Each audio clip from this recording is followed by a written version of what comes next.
Okay. Thank you, Kerri Black, for taking the time from her very busy schedule to come on to the 905er podcast today to talk, uh, to give us a kind of a chance to kind of go outside our comfort zone and or outside our bubble and see what other people are thinking about the state of affairs in the 905. Kerri, thank you very much for coming on today. Hello, how are you? Good morning. Thank you for having me. Wonderful. Uh, so you got in touch with us because a friend of yours had saw that I was soliciting average person responses to what's looking like a massive political shift in the 905 region.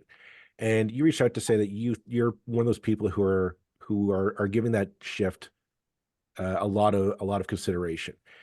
And I'd like to know kind of your your thoughts when you look at that. What are your concerns, or what's your feeling towards that shift that you're seeing coming down the pipe, so to speak? I would say that, to be honest, the shift is not just 905. I feel the Mhm. shift, whether it's provincially and federally. And I think, unfortunately, um, and I say unfortunately because I do believe that each level of government should not be the same, just for variety Mhm. purposes. But I would say that it's where people are leaning more conservative or more right, or however you want to put it, because of this grand scheme picture of, whether it's federal or provincial. I think that in the 905 area, I mean, we don't necessarily elect our city ward councilors based on their previous parties, federally or provincially, but people are kind of sick of the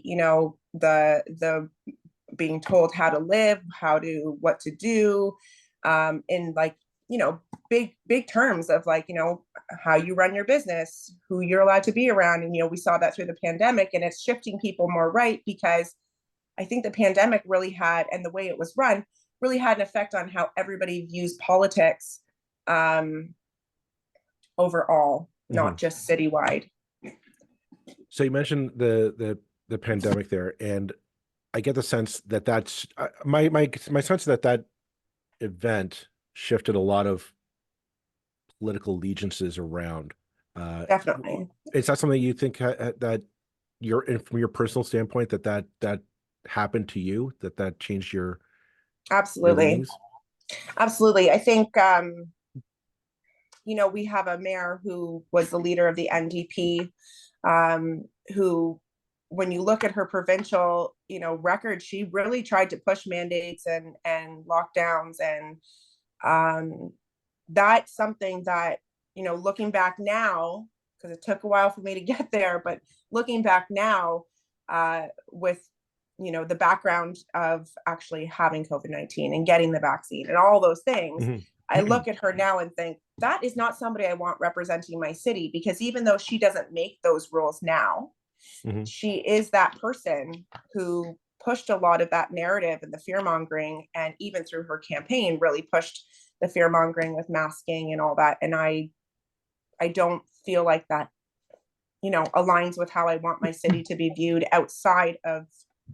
Okay, but so all right, let's talk about the pandemic then. So clearly, from what I'm taking from this is you didn't agree with the lockdown choices, and you didn't agree with mask mandates that were imposed during the pandemic. Is that So funny enough is that actually in the beginning, yeah, I was like, stay home, put on your mask, right? stay, for sure.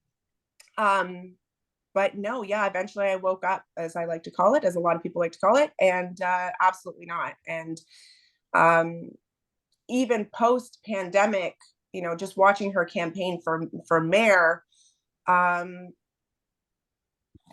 she held on to that fear mongering, and the demographic, I don't know if that's the right word, the group of people in our city who would need her to push those things, because you know their Mhm. fears, So yeah, I was just wondering. I mean, so back in it seems like a long time ago now, and obviously the the masking issue was obviously very, very divisive, and it does seem to have, and across the world, really, we're not just talking about Canada. It seems to have had an impact on politics, and in Canada, it seems to have sort of stuck. But if you think about, who was it who mandated that we wear masks? Was it the federal government or was it the provincial government? And I mean, my understanding is it was actually the province was the one that Yeah. was saying wear masks. Well, so why Well, aren't we blaming Doug Ford then? well, let's go there. So Okay. yes, it was provincial, and actually it wasn't even provincial. There was provincial mandates that, you go into a business, you had to wear a mask or whatever, but there were mandates on businesses to create a COVID-19 policy. And that's the slippery slope of Doug Ford, right? Is that he will, I feel like he salts things and then waits for everybody else to season it, kind of like he puts out very like vague information. He tiptoes around and then has a lot of like, shady deals going background. But, in terms of who made the rules, sure, provincially, it came down to provincial, but there are people behind the scenes. And this is a big thing of politics that I think a lot of people don't necessarily understand. And this is why, again, I don't want to say I necessarily align with either or party, is because whoever is in front, whoever their leader is, their boss is, whatever, they are the puppets. They are being told, what to say, what to rule. They're only really a face. Same with Justin Trudeau or Ford, or even maybe Andrea Horwath. And I understand that, as mayor, she's stepped into a big role, but she essentially still has city ward councilors who make the decisions. And so, yes, I guess Doug Ford provincially made those rules. But that was handed down, and all of the information was handed down. And I think at the time, everybody was kind of just doing what they thought was best based on the information they had. Same with like me in the beginning. Yeah, I masked, I stayed away, I did what I had to do. Did you have anybody, any relatives or anybody in your family or friends who was, hospitalized with COVID-19? Anybody who died as a result? I do, on both. Yeah. So I do have a friend. Well, it's my cousin's father-in-law passed away with COVID-19. There's a difference in how we say that, right? And we, after 2021, 22, started to hear that from the province that there was a difference between dying because of COVID-19 and with COVID-19. And I think that was a big difference. So he died with COVID-19 for sure, but this was a man who was a heavy smoker, or was a smoker. He every year was hospitalized with pneumonia. There was medical issues in there. And so in terms of, did he die from COVID-19? Well, I don't know. I'm not a doctor. I wasn't there. How it was reported, I didn't push that information from the family, but did he die during COVID-19 and have COVID-19 when he passed away? Yes. And to an extent, this isn't what we're talking about on this episode, but I mean, I guess I would just ask the question. I mean, one of the most important things, and I think a message that maybe was lost during this whole thing, was that, what we were trying to do was stop the hospitals being overloaded. So it's like, yeah, we may all get COVID-19 eventually, but let's not all get it this 6 months. And go to the hospital at the same time. So by masking, by taking precautions, by staying home, we can keep those levels at acceptable, Now, again, we're not here to sort of relitigate that whole thing. Let's not debate that. Sure, but I mean, if you think that basically every level of government was unified at that time, the unity went away fairly quickly. But for 6 months or so, certainly maybe longer, every level of government was agreeing that this was the best approach. Is it really fair now to sort of point at, say, Justin Trudeau as the prime minister and say, you're the dictator, you're the guy who's ruined everything, and by choosing a different party, it feels like whichever party was in government at that time probably would have done the same thing, judging by the evidence we're looking at? Or do you think I'm wrong there? For the record, I don't like Justin Trudeau. I do think he's leaning as a dictator. That's just for the record. We'll touch on that later, because that is something I want to go down, but Oh, finish I'd your love thought. to. But no, I think that, if we're looking at, the 905, Mhm. let's think of the 905 here.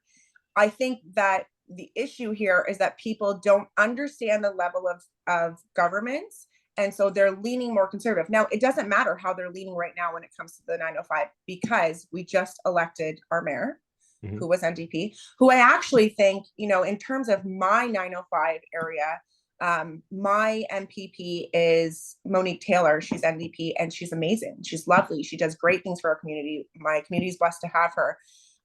My city ward councillor would be conservative leaning. She's Esther Pauls. She's amazing. She's, great to reach out to, answers her phone. But I think in terms of how our city is leaning, the question is, are we asking how they're leaning for city issues, or are we asking how they're leaning federally? Mhm. Okay.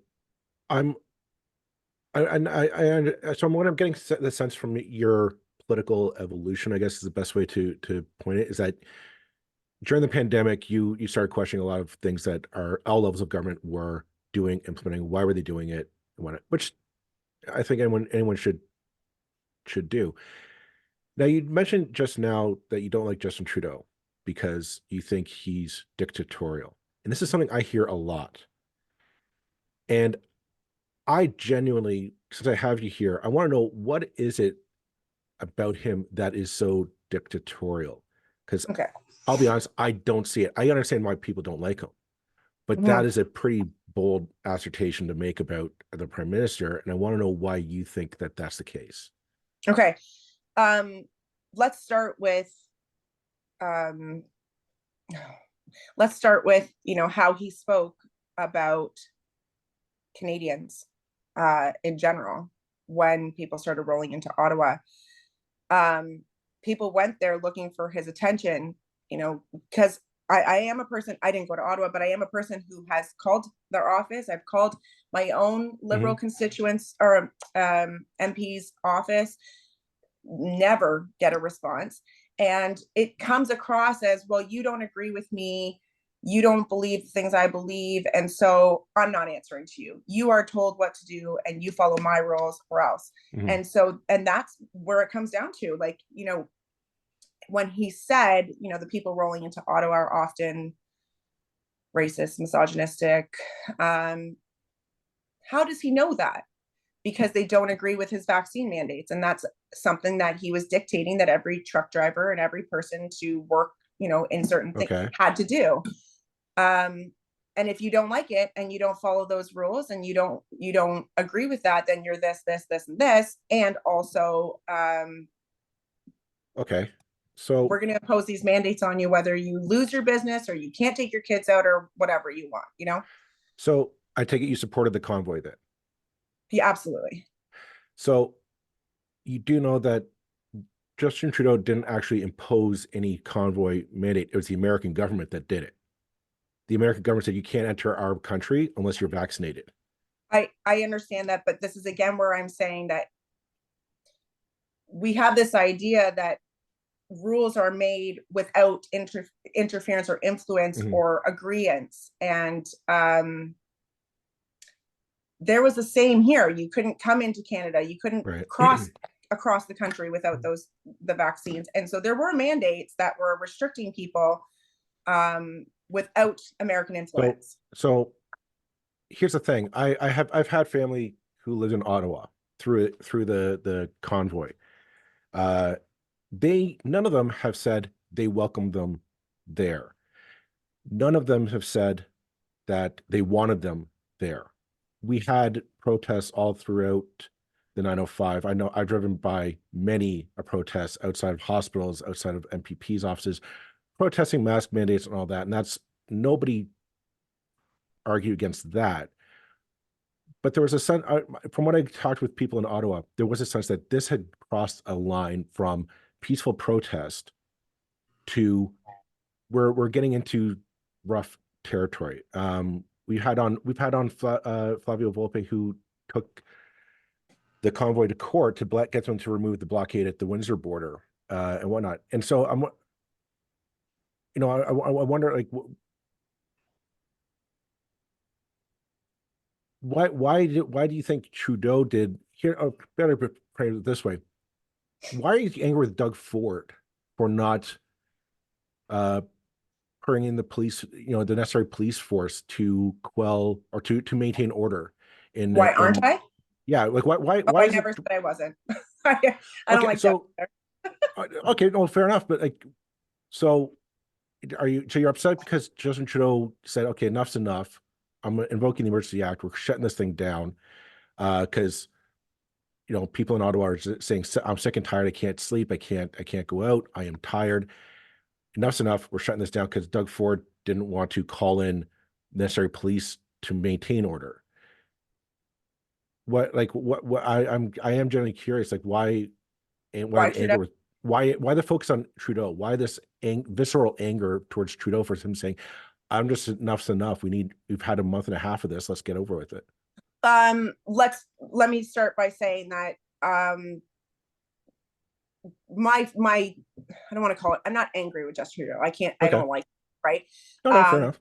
But I don't hold any anger because, in all fairness, I move how I move. I live my life. I run my business the way I run my business, and I don't care what their rules are. And this is something I learned because of the convoy. So when I blame Trudeau for things that went wrong with the convoy, I mean, how many weeks were there? Why did he not one time, just once? He didn't have to be outside with them. He could have stood outside Parliament, guarded behind the gates, and had a press conference and just show face, just show that I am your leader. I hear you. We will, we are understanding that we have a difference here. We are going to work collectively with our governments, with our oppositions, and we will work. He said nothing. He did nothing. Okay. He hid. And then when he chose to speak, he was insulting. And for the record, the Emergencies Act has now been deemed illegal. And should have never happened. And if they handled it properly in the first place, knowing people were rolling into Ottawa, knowing that there was cross-country support, then I don't think they would have stayed as long as they did. And it didn't necessarily mean that they had to stay until there was change. I know lots of people who went there who weren't truckers, who weren't crossing the border, and it wasn't necessarily about that. I think the whole thing was handled poorly, whether it was provincial or federal. And I think this is a big reason why so many people in the 905 or elsewhere, I think worldwide, actually, if you really look at it, are leaning conservative because it started there. A lot of people started to look at how Ottawa was handled, how the convoy was handled, and thought, that's not sitting well with me. And then started digging into why. And I'm one of those people because I until that moment, I did all the things I was told to do. I did all the things. I followed all the rules. And when that happened and people started rolling into Ottawa, truckers or not, how he handled it, how Chrystia Freeland handled it, how Doug Ford handled it, really made me take a step back and go, okay, something's not right here. And that's when I started to learn about outside influences. So tell us a little bit about you. I mean, you're based in Hamilton, Yeah, and you're a business owner, is that right? I am. Yeah. And so tell us a bit about your business. I mean, how have say the current federal government's policies sort of directly impacted your business sort of day to day? I mean, did you, and I mean, that could be a good thing in a good way or a bad way. I mean, did you take advantage of any of the funding situation during, I can't remember all the names have gone out of my head. I apologize. The various sort of business supports that happened during COVID, or have there been other things that actively hurt your business? So we own Black Diamond Concrete and Drain Specialists. We do a lot of work for new builds, custom homes. And so during the pandemic, lockdowns where a lot of people couldn't work, we're very fortunate because we were in home building to have been able to work. Now, granted, everything slowed down. The price of wood went up, for our farms and concrete went up. Everything went up, right? We all know that, and has only risen since. But in terms of actually working, we're very blessed to have been able to work still through COVID-19. I would say that the slowdown to building homes happened, of course, because one at a time trades had to go in, and then there had been time, and then the next person had to go in, and not too many people on site. So, I mean, that was a pain in the ass. But that was the kind of the kickoff to how business has slowed. Now, again, we're very fortunate where we have great contracts and things like that. But if you look now, because of inflation, because of interest rates, because of mortgage rates, home building is super slow. Nobody can afford to buy a home right now, especially not brand new. I don't want to say nobody, but most people for sure. We have this massive housing crisis. I mean, I feel like it's countrywide, but I personally see it here in Hamilton. Obviously, I know you guys must see this too. Because if people can't afford homes that have been built, in the 80s and the 70s and however, imagine trying to buy a home now. Like, I mean, I bought my house in 2014 for about 340, let's say about 344. This house now, I mean, yes, we've done renovations, but would sell for close to $1 million. And that to me is just mind-boggling. Imagine buying a brand new home and then trying to furnish it. So construction work, not just ours, but construction work in new homes has completely slowed down when our federal government is promising to, get houses built. We got to work on the housing crisis.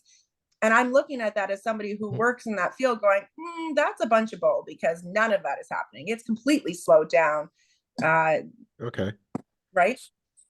And So, yes, I did take advantage of CERB. So we did take one of the CERB loans. okay. It came to us. It actually is interesting that it came to us in a letter offering it. Right. And I remember thinking like, well, how do I do this? There wasn't a whole lot of like, how do I actually apply for this? How much do I actually get? When do I pay this back? Kind of thing. It was kind of like, this is available to you. Here it is. This is how you apply for it, kind of. And I remember reaching out to my accountant and saying like, hey, do we take this? Like, do we know what it's going to be? And he's like, listen, take it. Don't touch it. Put it in an account, hold on to it. Don't touch it. So we actually just paid it back like 2 weeks ago. I didn't touch it. We got 40,000 sat there. It's been paid back. We haven't used it. We never dipped into it. And we're very grateful and very, very blessed to not have been able to or needed to do that. But it never sat well with me. Like, how are all these people getting money, offered money, but there's not a whole lot of information. And actually even paying it back, when I logged into my online banking a couple of weeks ago, I saw a due date on it, February, I think it was February 4th. And I thought, that's in like 4 days. How come no one sent me a letter? I've got all these letters from CRA. You owe this, you owe this, you owe this, but not that. And I thought that was weird. And so I called my bank and I said, I'm just going to put it back into there and they'll just pull it. And even then I had no idea how I'm paying this back. And then the next day it was gone. Like it came across in my account as a loan. The loan was gone. And I was like, even that, I can understand now somebody who doesn't work in an office, who doesn't run a business, who doesn't look at numbers and QuickBooks, for example, all day, would struggle to pay that back because there was no transparency. And that's a big part of this, why people are leaning right.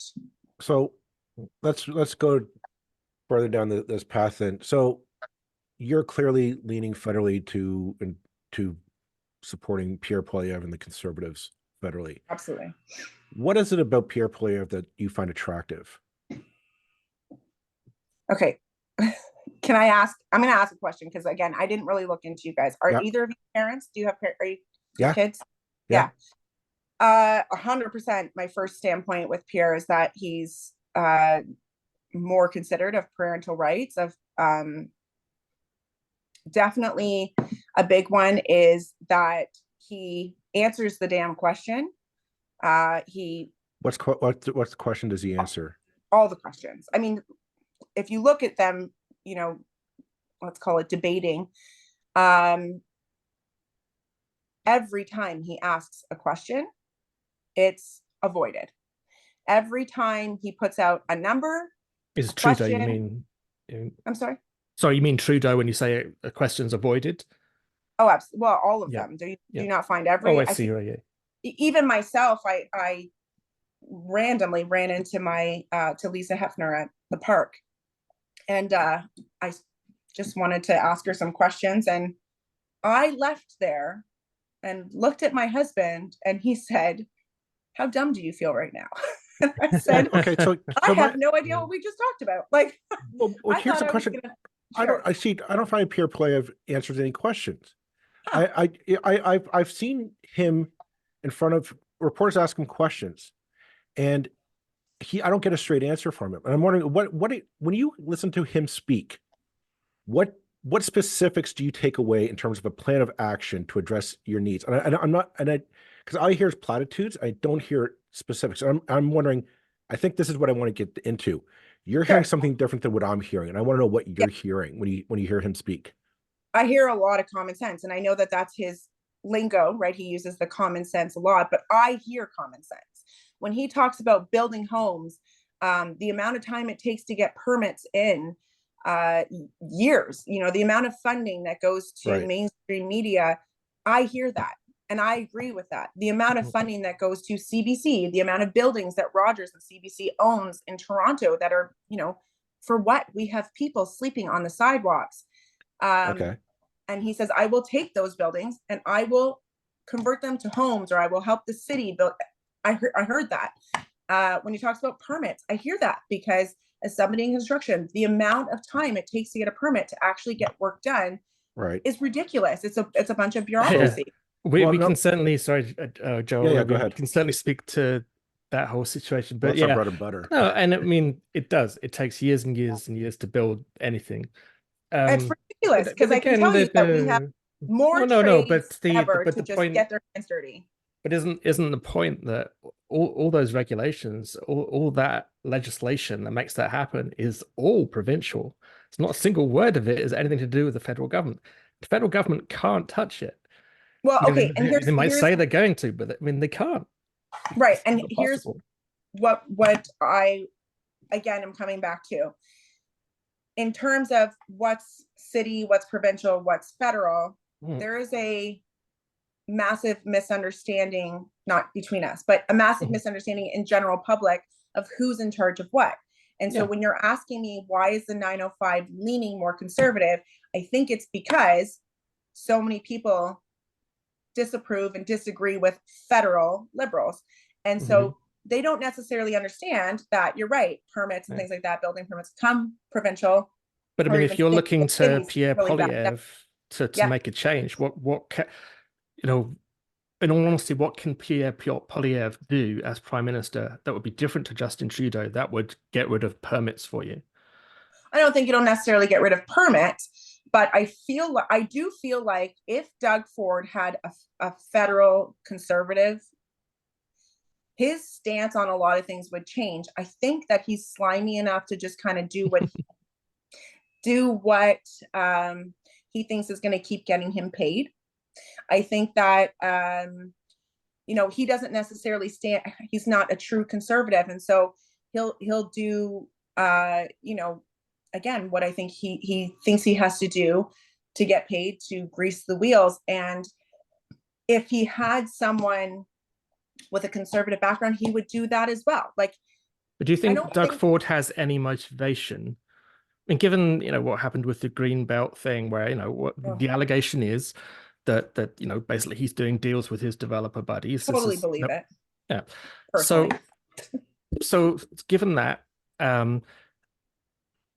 isn't his entire motivation, isn't his character as premier since 2018, that he'll do anything he can to reduce that red tape, to get rid of those permits? And that's pretty much what, insofar as his government has a sort of guiding principle, it's make things easier for developers. I mean, I feel like that's a fair thing to say about him. I don't think he'd really dispute that. And yet we've still got all these delays. So it just seems, I'm just questioning how you can kind of say, well, this is a reason to support Poilievre, when even the most developer-friendly premier you're probably ever going to get can't do anything about it, or isn't doing anything about it. I missed what I was going to say there. I need to wag my finger. Hold on. Take your time. Okay, the Green Belt thing. I talked to my city ward councillor about that briefly back in, I feel like it was late summer 22. And we discussed, this expansion in Hamilton. We're going to have a lot of buildings going up. I know on the corner of Stone Church and Upper James, on the right behind Lime Ridge Mall.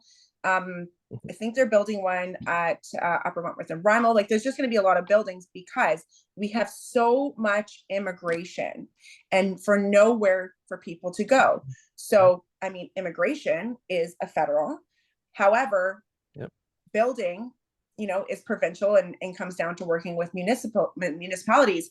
So again, what are we going to do? I mean, if you can't build past Rymel Road, and I think this was I'll be completely transparent here, is I knew that this Greenbelt issue, he was going to get tied up. I didn't really look into it as much because he's slimy to me.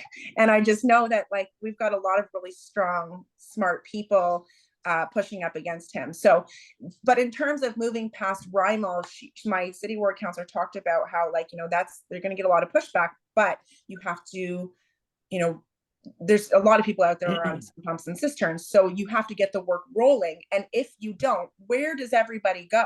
I think we're at this kind of collision standpoint right now where, if we're going to talk about what's happening citywide, or we're going to talk what's happening provincially, we have to understand that federal influences that. Whether the federal makes that decision or not, everything comes down to they have to work collaboratively together. And right now we have, a liberal prime minister, a conservative premier, and then an NDP mayor, a new Democratic mayor. And in my opinion, I don't think they're working well together. I think ideally it would be nice to have, a little bit of everything, but they're just not working well together because there's so much chaos and so much commotion that they're just, there's a lot of, I like to call it flabbergasted issues happening. One of the reasons why I was kind of excited to have you on, Kerri, is the fact that you are an entrepreneur and a business owner. And this is something I can't square myself around when people say they like Pierre Poilievre because he's gonna help solve the affordability crisis and we're all going to go back to work and all this. What's your opinion of the fact that Pierre Poilievre has never held a job outside of politics?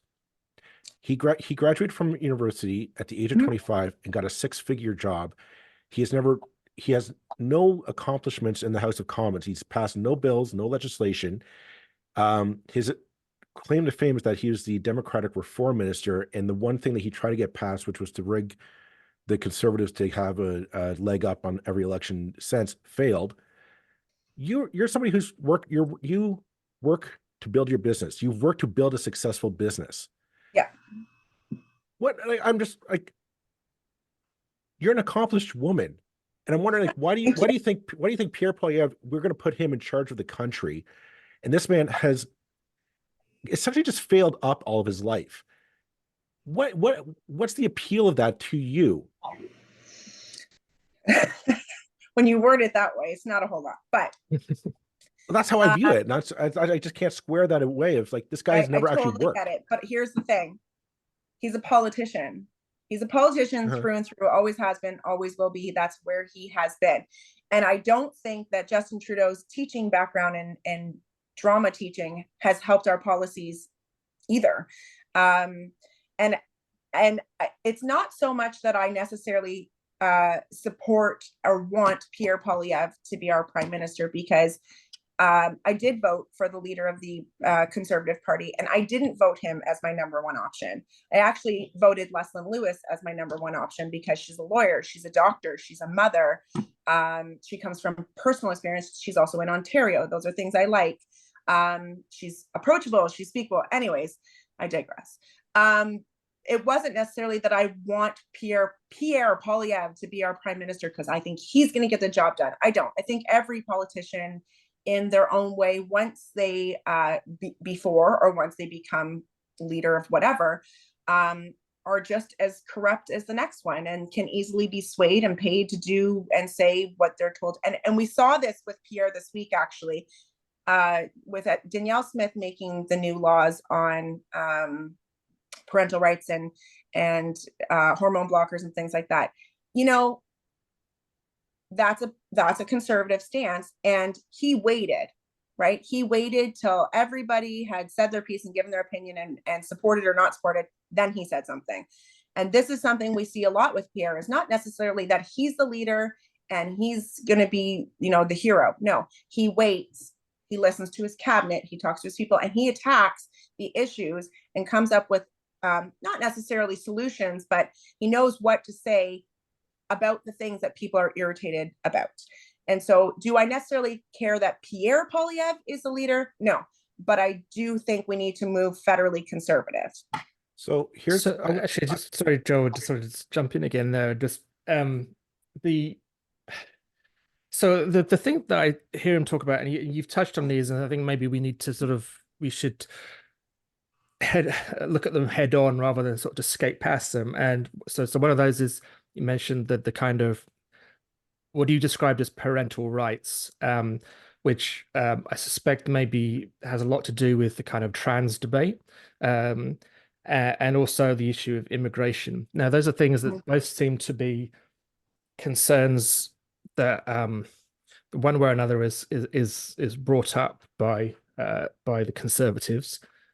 Are those things do you feel that those are going to be key issues at the next election? 100%.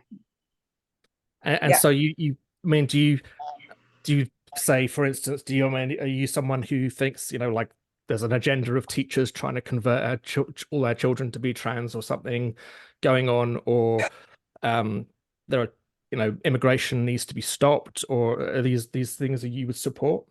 No, actually, I used to work for the board, and I have most of my friends are teachers. We have some amazing teachers in Hamilton. We have some really great schools and principals. I wouldn't say that teachers are necessarily pushing a trans agenda. And I think that's a big part of why there's so much division, right?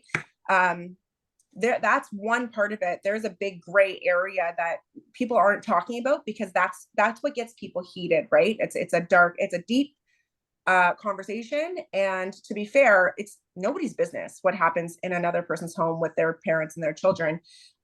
When it comes to our teachers pushing a trans agenda, that's a broad statement. I wouldn't say teachers, I would say there are teachers, absolutely. And we saw that in Toronto. There was a grade 5 teacher who put on the class Twitter page on Easter that my Jesus is trans. Now, this is kind of, for me anyways, I'm not sure about everybody else, but this is where this kind of really sparked my interest as a parent, because this is Ontario, and he was teaching in a Catholic school. Yeah, it's funny the things that we object about. I find something objectionable in that statement. Yeah, not necessarily the trans bit. Well, I mean, I don't particularly give a crap about the trans bit. The bit about Jesus annoys me. But anyway, carry on. I'm just interrupting. Right. Sorry. What about that annoys you? Well, I personally, I don't think the state has any business teaching people religion, and I don't think there should be a separate school system. I actually completely. I used to very much agree with that until these issues started to come around, and now I'm forever grateful that my kids go to a Catholic school, because those issues are taken out more. And so, that is a good statement, that not necessarily schools should be teaching religion, and that's just as much a personal choice as your sexual orientation or anything else.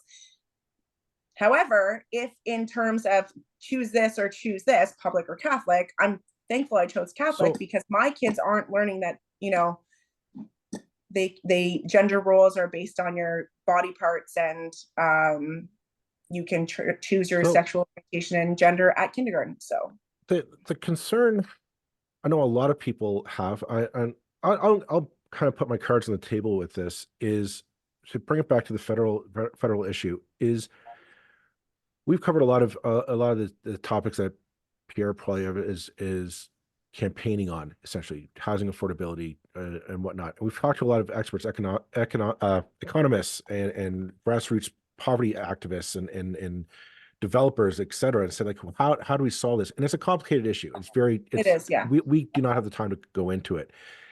But I find Pierre's simplistic messaging disingenuous. That because here's the thing: Trudeau's doing what he wants to do, take on the gatekeepers, and he wants to give money to cities based on you've got to provide so much housing. My worry is this: that simplistic approach isn't going to work unless he comes out and says, I'm going to actually build housing. Like, I'm actually going to put like brick and mortar house, affordable housing. Then that might be a game changer. My worry is this. I don't hear any specifics. I hear a lot of platitudes, and I hear a lot of, ironically, I hear a lot of what Justin Trudeau said in 2015, but from a conservative point of view. And I find that things aren't going to get done because it's simplistic. I know for a fact we've talked with many councillors in the 905 and mayors who are saying, don't tell us what to do, federal government. Get off our backs and don't tell us. But Pierre's going to say, I'm going to tell you. So I'm seeing a lot of confrontation coming along down the pipeline if he gets elected, which means nothing gets done. We're still square one. My worry then is we stopped talking about these real issues: affordability, housing, immigration. We stopped talking about that because that's too hard to deal with. Instead, we switch over to the parental rights debate, as you said, where, quite frankly, I'm of the mindset of it's a medical opinion. It's a medical decision between a doctor and their patient, and the parents should be involved, but there's no such thing as parental rights. I do not have a right over my children. I have a responsibility to care for them, to protect them, feed them, clothe them. They have a right to be, I can't force them to do anything. They have their own rights. Well, they do, because we have an entire ministry geared towards taking kids away from parents. There's a Ministry of Children's Services. That's their entire job is, you abuse your kid, we take you away. Okay, but there's a big difference between abusing your child and objecting to a gender transition. Might be, but that's where I don't think the state has anything to do with that, to insert, because I agree. Well, that's it does, because it comes down to the Ministry of Health. Then you get, do you not know, like, nobody, like when a child says, I want to transition, it's not like an overnight thing, like they just go down to the hospital and it's like, okay, we'll sign you up for the procedure. It's a long, complicated, like it takes years. And there's a lot of psychologists, psychiatrists that are involved to say, are you sure you want to do this? Are you I'm sure? not going to debate this with you. I disagree. But, to be honest, I'm not disagree on how it's happening.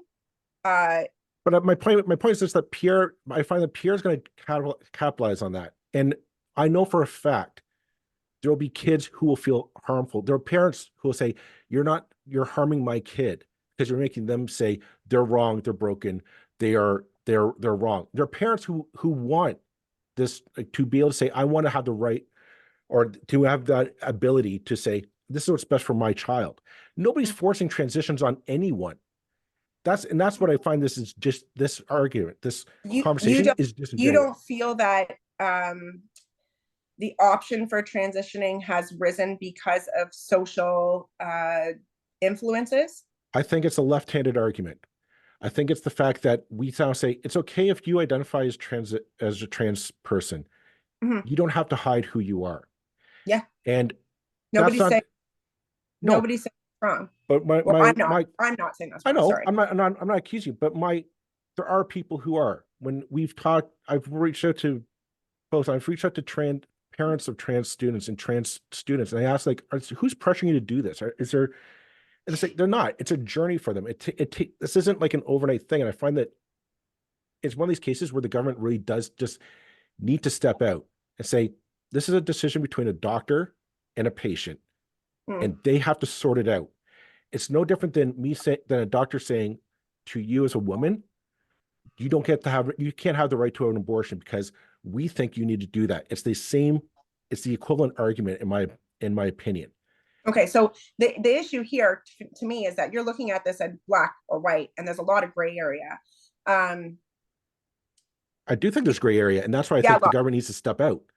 Well, I think that the government needs to step in, however, not in a black and white stance, right?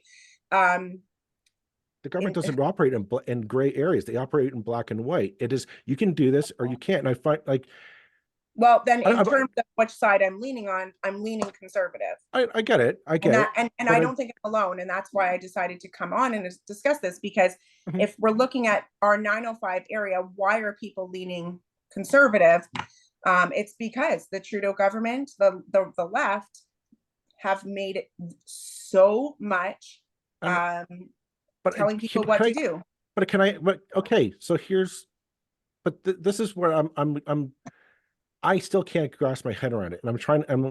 So at the start of this, you said that you started down this journey towards embracing the conservative government because you didn't like the fact that the Trudeau government or the Ford government was imposing mandates and telling us we had to wear a mask, we had to get vaccinated, we had to do this. Yeah. But at the same time, you're thinking the next major issue of the next election will be parental rights, where the government is saying you cannot do this to your body, you cannot get this done to your body. And I'm like, we're talking about children, right? We're not talking about adults. We're talking about families, parents who say, my kid wants to do this and I want to allow them to do it. And you're saying it's okay for the government to say, nope, can't do it. We can't allow this to happen. And I'm going, why? So like square these two things for me. The difference here is that I oppose an adult telling another adult what they have to do.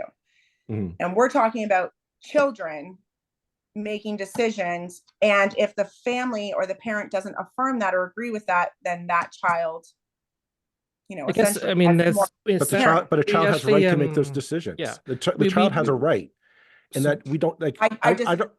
And I know legally, it doesn't matter. That's what I understand that's what the charter says. Okay, let me just jump in here a second.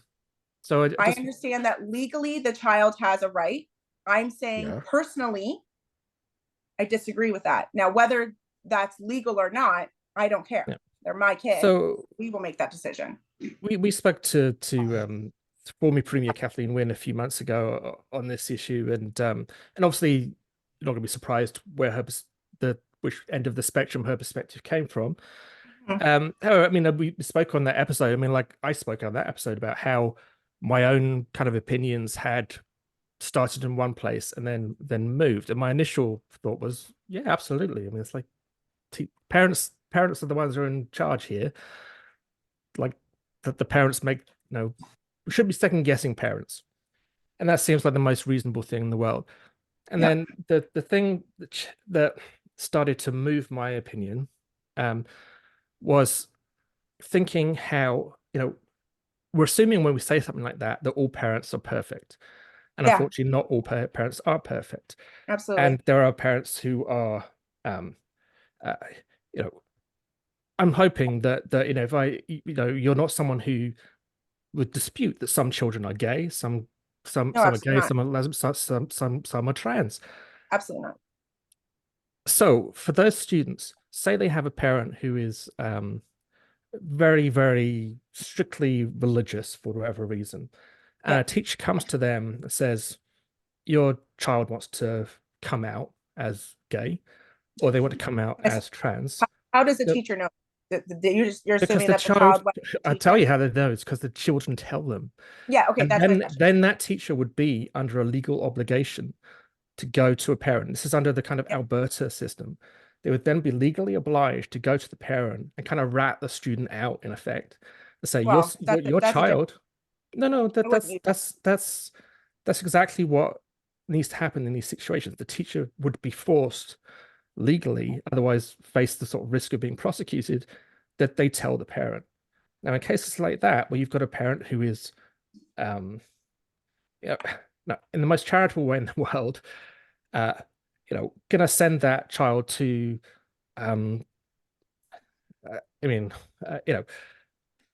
some kind.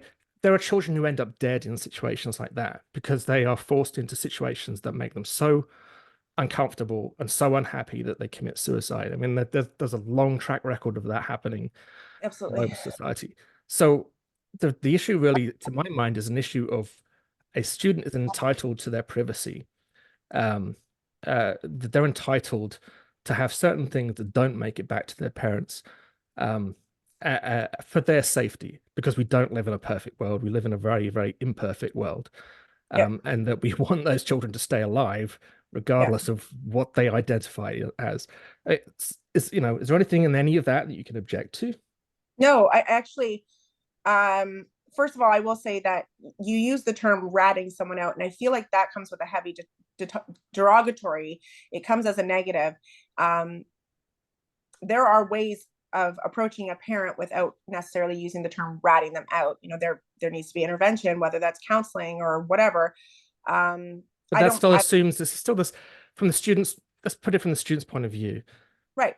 They're children, right? So children do dumb stuff. Teachers learn things about students for all kinds of reasons, not necessarily because the student tells them directly. Sure. The teacher learns, the teacher is then legally obligated to inform. We'll take out the ratted phrase that is a bit freighted. They have to tell the parent. That parent is a fundamentalist Christian who then forces that child to go to, I don't know, like de-gaying club or whatever, or some other kind of thing, that shuns the child, or when you're talking about children who are in their later teens, that child may end up being forced out of the house. They may leave home. They may end up on the streets. And I'm not saying this as all hypotheticals. This happens already. These are things that happen regularly. Okay, but this also it goes both ways. It goes both ways. We see now where it's I feel like there's a very big not meaning to use the term, but there's a transition from feminine boys and masculine girls. Oh, you must be trans. And I think that's where kids are, and I could be wrong, just speaking from my own personal experience, this is where kids are getting confused. When I was in high school, there was lots of masculine girls and feminine boys, and it didn't mean that they were the wrong gender. It just meant that that's how they were. And I think we came, and I could be wrong, but from my perspective, we came to an understanding that that's okay. Like, so what? You're a gay boy and you're a gay girl, and you don't follow the society norms of what a girl looks like, and that's okay. Like, who cares? And we're okay with that now. 30, 40 years ago, our parents would have been saying exactly the same thing about, well, there's some agenda to make all our children gay. Well, now we're like, oh, it's fine. Children can be gay. No. And I don't know if I've spoken with some high school students who it's cool to be gay. I have a friend whose daughter was like, I think I'm gay. She's quite young to even have that conversation, I think, but they had the conversation. Now she's, it's been a year or two, and she's kind of come back around and on that and changed her decision on it. But it's whether you see it or not, it is a cool thing to be gay right now, and that's fine. But it makes me wonder, there's a lot of social influence there. Why it's society, really, isn't it? It's not government. I find the kind of pressure on children to figure it out, the pressure on them to be kind of sexually aware, sexually active, to explore gender in a way that we never even considered. These are all pressures that I find troubling. I feel like childhood is a time when you're kind of free of that stuff. It would be nice if they could be, right? So I get the kind of concerns, and this is a world that I'm not I'm not entirely comfortable with. But I agree, but I'll tell you this. I feel like this pressure of figuring out and confusion and more people leaning to transitioning did start kind of that bubble opened when Kathleen introduced the new sex ed content. But that sex ed content never even made it to the schools. I mean, it was abolished before it was. Nope, it was really not. That was not. Nope. You can't tell me that a global phenomenon that's happening across the world is down to the Ontario sex ed. No, but I can tell you that the global phenomenon across the world influenced the Ontario curriculum. That this is what I mean by there are talking heads and leaders who are being told what to say and what to put in place, but there is an actual agenda, and I don't know why people are ignoring that. We can't ignore the UN and the WHO and the World Economic Forum, because they are influencing, whether you want to admit it or not. Okay. They've admitted to it. Hold on, I'm going to finish this because this is important to me. It has made it to Ontario curriculum. Doug Ford promised when he was elected the first time that he would remove the sex ed curriculum, and he has not. And I'll tell you, in a school I'm aware of, there was a conversation in a grade 6 class where they were talking about oral sex. And a girl asked, okay, so what do you do? Do you swallow it? And the teacher said, yes, it's safe to swallow. Well, that kid went home and discussed that with her mother, who was unaware that this conversation was even going to happen. So each grade, each year, the teacher is supposed to send home a consent form so that the parent can either opt out. It's not opting in, it's a part of the curriculum, but you can opt out. Totally fair. This parent wasn't given that opportunity. And even myself, my son's in grade 5, I've never seen a letter come home asking if we would like to opt out. It's never, ever come home. My daughter in grade 2 did receive it. So that's when I was like, I've never seen this letter before. What is this about? So it has not been abolished. It is a part of our curriculum. I'm not. I guess grade 7, they talk about anal sex for reference, and that's where things start to open up. 7 plus 5 is, sorry, I didn't grow up in a Canadian system, so I always have to do the math. So it's about 13 years old, something like that. Grade 7, 12. that's 11, 12, yeah. Yeah, 11, 12. I mean, yeah. 12-year-olds need to learn about that from their teacher. Well, I'll tell you about 1970s. They're not teaching about that. The idea is what happened. They did teach about it. If a question is asked, well, the teacher is equipped to how to respond. The child wouldn't have asked the question if the subject wasn't brought up. I'm not getting into it. I don't want to get into an anecdotal hearsay, because what I do interested is your assertion at the UN, WHO, and all these things. If Pierre Poilievre was elected, would you want him to remove Canada from these organizations? 100% I would. Yep.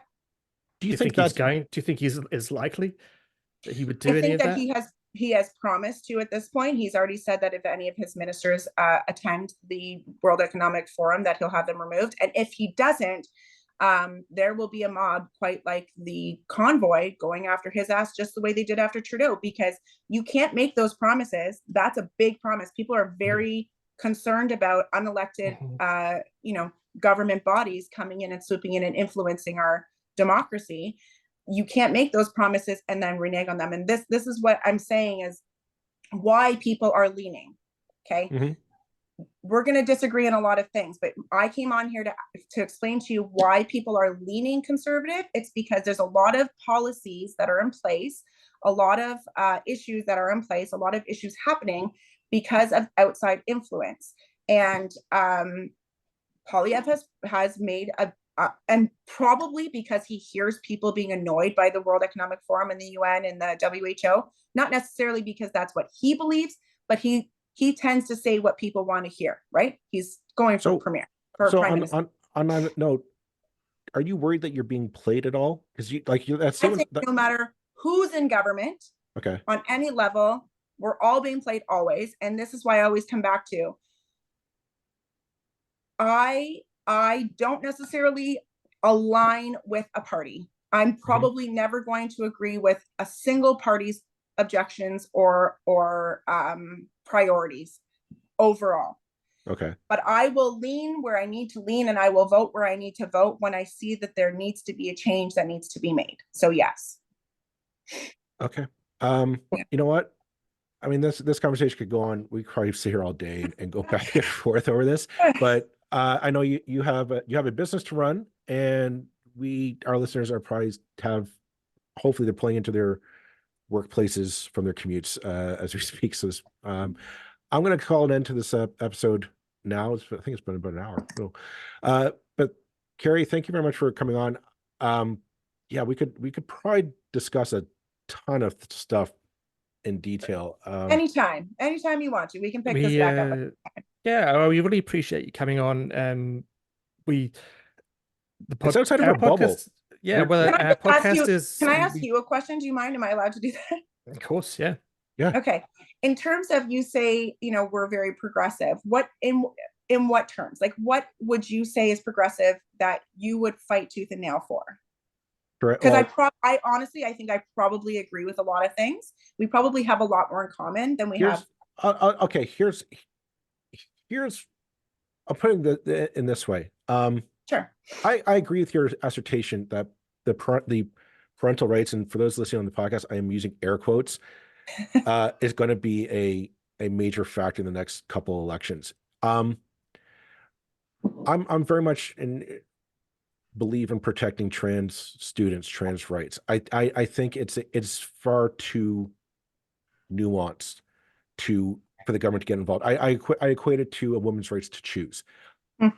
Government shouldn't be involved between a doctor and the child. There are safeguards in place to prevent. It's not. I don't buy it that it's this impulsive decision. It's a journey. Things that I don't necessarily understand and I don't get. I kind of look and say that's weird, but I'm also the mindset of it's you. You do your thing. It's not impacting me, and I don't think there's harm there. Any harm, it's a minor thing, and I don't think anyone's being forced to do it. My worry is this with Pierre Poilievre is I don't think he's going to be able to accomplish anything that he wants to get done. I really don't. I think he's too confrontational. He's too antagonistic, and I think for the provincial premiers are going to fight back with him on things. The mayors in the 905, I know for a fact, are going to fight him on everything. And that's thinking at the end of the day, everything that he's promising to get done won't get done because he's just not a likable guy. People don't want to sit down and say, all right, let's hammer this out. Like the conversation that we're having right now, Kerri, I'll put it this way. We've asked Pierre Poilievre and Melissa Lantsman and a number of other conservative MPs to come on and have this conversation. You have more courage to come on and talk to us than any of them do. And thanks. I find well, no, but that tells me something about them. It tells me a lot about you. And quite frankly, I am impressed that you came on here, and clearly we do not see eye to eye on a lot of things. Yeah, but, and hopefully you feel that we've treated you. It is really important because we've hopefully you feel we've treated you and your opinions respectfully at every single point. And I think we've had a really good, interesting conversation. And I don't think at any point either of us were saying to you or you were saying to us, no, you're an idiot. That's just ridiculous. I mean, we push back, but that's what having a political debate is, right? But I just don't see him being and we can't get to build that. And when that falls apart, my worry is that it's going to be so easy to go to trans students who are going through something. They're dealing with something on their own. And I think it's a matter of just saying, you deal with it, and the parents who are supporting them, let them support them and let them go through it and just get out of the way. My worry is it's going to be so easy to say, no, it's the woke. And I don't like the term woke because I think it's too encompassing. It's too murky. It's not an actual group. It's just, what is woke? It's whatever I don't agree with. And I can say, you don't like it. I don't think we'll get rid of, and that's what that's why I don't like Pierre Poilievre. And to sort of have my turn. But that being said, I also understand why you don't like Justin Trudeau. And I'm not going to say that you're wrong for not liking him, because what you said, I get some things. There are things that he's done that I don't like. I think we need a UBI. That's being said. I don't think either of us would defend any political leader at this point. No, I think that's exactly the point here. But there is, there's a difference why we lean progressive. I mean, if I can just sort of answer the question you asked a few minutes ago, what makes me progressive? It's because the things it's really a matter of priorities, right? I don't think the priorities that I'm hearing from Pierre Poilievre reflect what should be the priorities in Canada right now. If we're talking about employing people, about having people who are well-educated, people who are having jobs for people, having houses to live in, I don't hear anything that he's saying that, to me, speaks about solving those issues. I hear a lot about things like woke culture and immigration, and kind of what, to me, I believe, sound an awful lot like dog whistles, ways of getting people to vote for you, creating a moral panic around something like trans issues. And I find the trans debate challenging. It's something new to me. I didn't grow up with it. I don't entirely understand it. I'm willing to admit that. I get it. It's a challenge to me, right? What I won't do is let any political leader manipulate that feeling into a vote for them, when I don't really think that's what the federal government should be worrying about. The federal government should be trying to do things that employ people. Now, I'm a fan of government spending because I think, and I own a business. I've been running a business for 20 years now. So I guess that means it's kind of a success. And I never had a penny of government money, or hardly a penny of government money in all that time. Yeah. Done it all myself. Yeah. And so all those good conservative principles. And yet I think government spending is a fantastic thing for the economy usually, because using people's tax to invest in a better nation and a better nation through education, through universities, through spending and getting new businesses started up is what they should be doing. And we've spoken for an hour now, and we hardly talked about those issues. Even Yeah. as business owners ourselves, we hardly talked about this issue. We talked about trans rights. We talked about what happened 3 years ago during COVID. But to be fair, the question was, why are people leaning conservative? Yeah. And No, I'm not I- criticizing that. We talked about the issues that are absolutely at the forefront of the political debate right now, and I suspect are going to decide who wins the next election. And it's like, why am I progressive? Because I don't actually think those are the issues we should be talking about, but we are, and that's the world we're in, you know. So, Kerri, I think, you know, we both really appreciate you coming on. It's been a fun debate, and we can tell that from the fact this is probably the longest episode we've ever done. Yeah.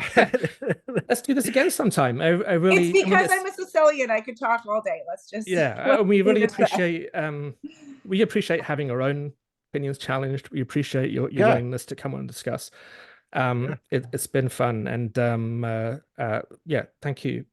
Thank you. We wish we could let's hope you're the first of many people who are willing to come on and challenge our own comfortable opinions. I just want to say, to end this, I didn't expect to come on here to challenge anyone. I think it's important for democracy for everyone to vote based on who they think will better support their individual family views. And I just think that people are leaning more conservative now, honestly, because of the failures of the Trudeau government. And that seems to be what happens in elections, is we flip-flop back and forth based on the failures rather than the winnings.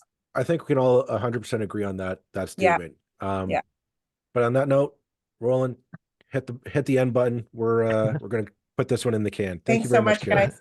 Thanks. Bye. Bye.